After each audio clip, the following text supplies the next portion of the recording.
I got the El Super Beasto DVD off eBay, and little did I know it would actually arrive ahead of schedule. So I popped it in to see what other nitty-gritty details I could find, and all I could find were deleted scenes and alternate scenes, and they suck. There are some cool things about these deleted scenes, like unused animations, some cool atmospheric shots, and the fact that the land El Super Beasto resides in is called Monsterland.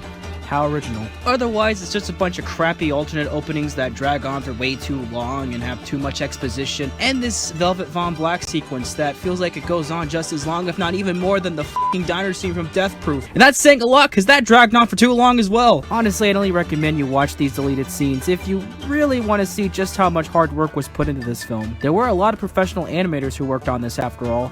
Of course, you know, the Ren and Stimpy animators from Carbuncle Studios were involved, but also people who worked on Disney films as well as Shrek also worked on this. Yeah, doesn't surprise me. Otherwise, just skip these.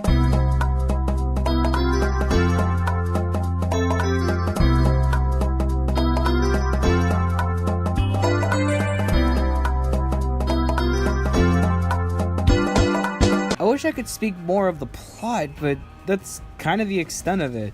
A very classic plotline that doesn't necessarily need explanation. You've seen the movies, you've read the stories, and weirdly enough, it kinda has a similar vibe to a Universal monster film, specifically Creature from the Black Lagoon. I mean, think about it. A creature falls in love with a human woman, is unable to get into a legitimate relationship with her, and is hunted by killers during the climax, only to find himself in a bittersweet conclusion.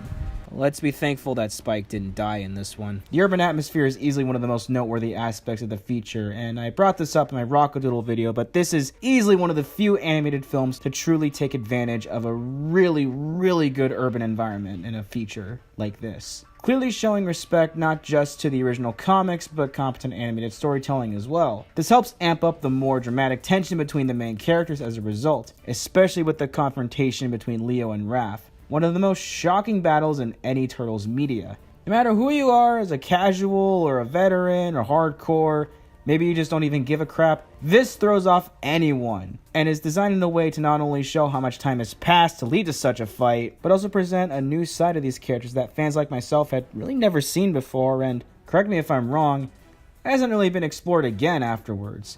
Unless it was just some kind of jokey exchange. In my opinion, it's a truly wonderful experience. Given that this is a dark comedy, there's a large attention to balancing the serious subject matter and the overall humor. Like a good dark comedy should, it not only creates an enticing plot that is suspenseful, but also takes the piss out of the dangers of stalkers and even the influence of TV culture at the time. Fusing these together makes for a truly unique experience, with the former being the front and center subject matter and essentially the driving plot of the story, involving the titular cable guy stalking one of his customers, or supposedly one of his customers. You gotta see the film yourself to figure that out. And a very interesting subplot involving the trials of Sam Sweet, an in-universe TV star who murdered his co-star and twin brother, Stan Sweet. Both the actors are also played by the film's director, Ben Stiller. Not only does this further establish the kind of twisted world we're getting immersed in, but also provides a funny distraction from the main story to somewhat ease the tension, but also still keep in line with the dark tone. After all, these were parodies of real-life trials involving O.J. Simpson and the Mendez brothers, paralleling almost verbatim what happened during the trials of those respective people. Take notes, fellow students. This is how you properly parallel real-life events in a way that doesn't seem tasteless for a dark comedy. What I appreciate is going with the approach where the otters don't win the talent show, and the prize goes towards the recurring villains, the River Bottom Boys, and their band, The Nightmare. If this were an overly optimistic film, there would be some kind of reconsideration or extreme mess up from the Nightmare band and they get the prize. If this were overly pessimistic, or I guess the better wording would be a little bit extra, they would continue living their lives in poverty and are now out of work. Honestly, I'd kind of like to see that version of the film where they just sing their hearts out and it ends like that. But instead, the punks still win the show, but the otters still get a happy ending, getting a new job working at Doc Bullfrog's restaurant. While they don't achieve their respective end goals, they found a different outlet by fusing their talents and keeping their heads up. This gives hope for anyone who failed to win a contest, or get the desired job, or even obtain a gift for your loved one. Even if you work extremely hard for that goal, you are not entirely destined for immediate success, and unfortunately you might have been pretty close to getting that success as well. It's only through dedication and the possibility of a chance hearing that you might be able to find an alternative. narrative. While far more obscure than Timepiece, at least by comparison, and not having any award recognition to speak of, this was still a very satisfying production. The film further showcased Henson's personal fascination with the human mind, and instead of exploiting the process of the senses, he opted to explore the warped responses to the human problems and common interactions one would have. Being someone who constantly paces around a room, always thinking about scenarios, interactions, social issues, and many other topics, this is probably the closest I've seen to a somewhat accurate representation of what someone like myself sees when having these odd existential episodes, or extremely creative processes. It can be easy to assume that this is just Jack being somewhat of a jerkish head, someone who is always cracking deadpan jokes or getting hostile at all the wrong moments. There are no greater examples than his honest if brutal interactions with a chef who ate a pancake that looked like his face. Don't do it.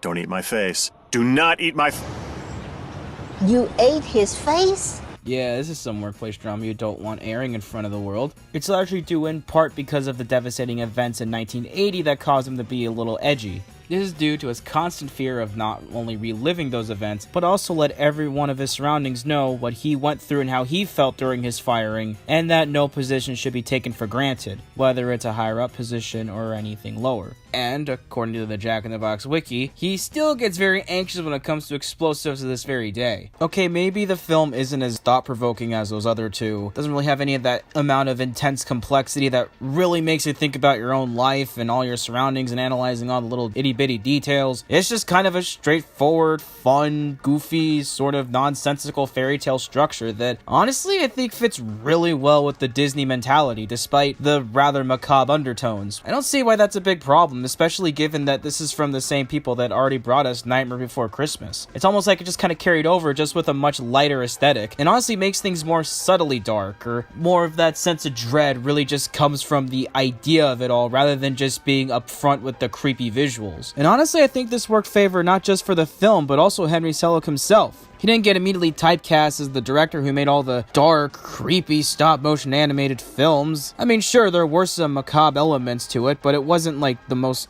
obscene thing ever, or had a lot of the intense visuals that Nightmare Before Christmas was claimed to have had. But it's this odd unification of our leads that really adds greater pressure for this survival storyline, and has some really good dry banter and slight slapsticky moments. But this eventually leads to more honest discussions, opening up about their past, or talking casually, and really just sticking out for each other because they know that this is a dangerous terrain and there's no use really fighting each other, because either way, there's a great chance that all of them could die.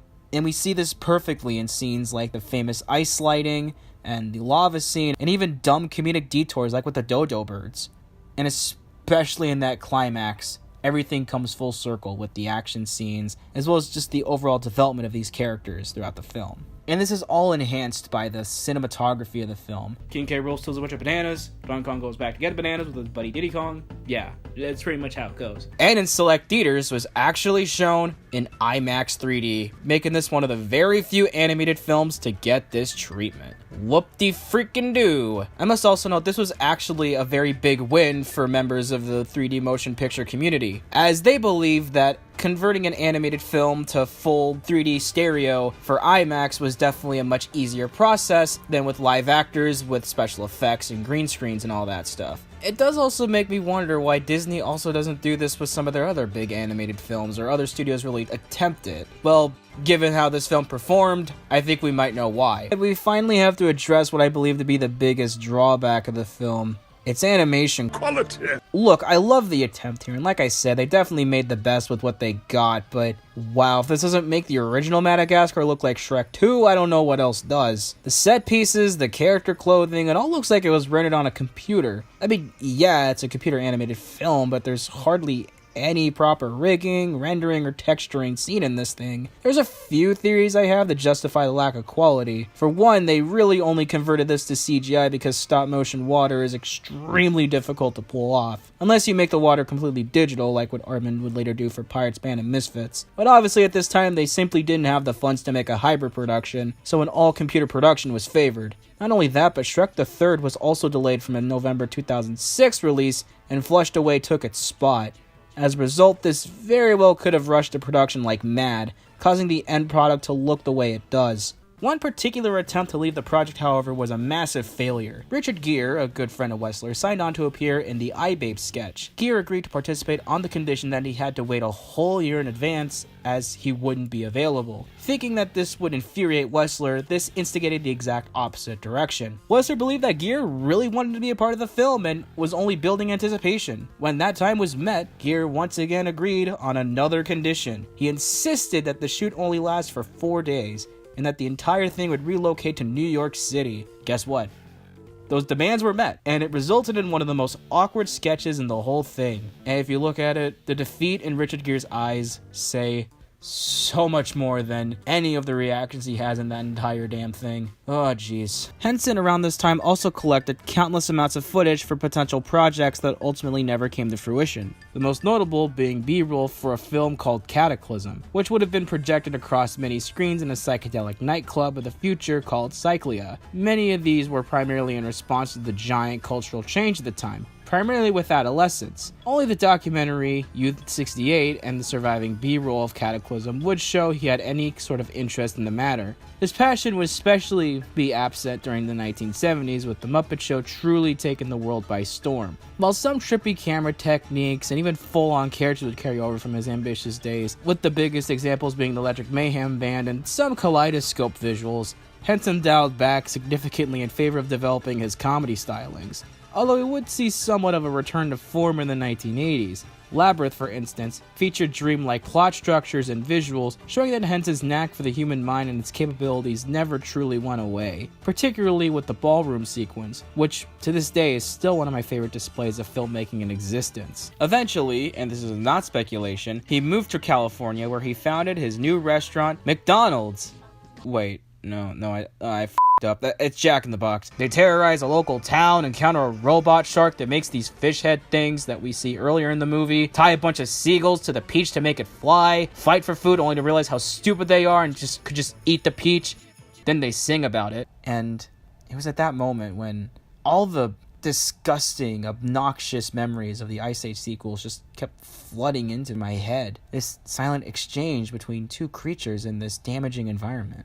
And then just the calm atmospheric music and ambience. You really get to take in everything. None of that carried over into the sequels.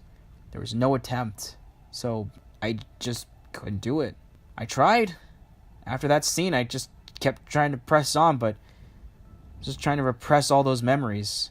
I know I sound very dramatic, but trust me, this is how it went. It has everything I want in a video game. Lush environments, lovable main characters, and a bunch of snarky comments as well. I mean, come on, Cranky Kong is a freaking beast. He could get along really well with Statler and Waldorf, I'll admit. Oh my god. Now that's a force we don't want to ever see come to life. 2009-2010 was a pretty interesting year for the Muppets, as there were quite a few ideas that were announced, but just never done.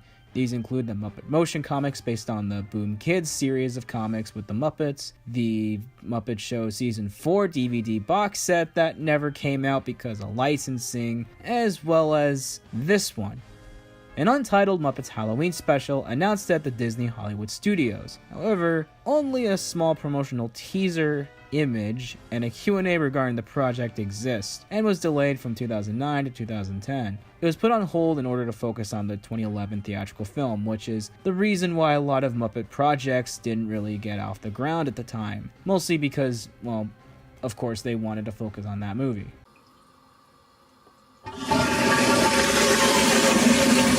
Whoa! Flushed Week, baby!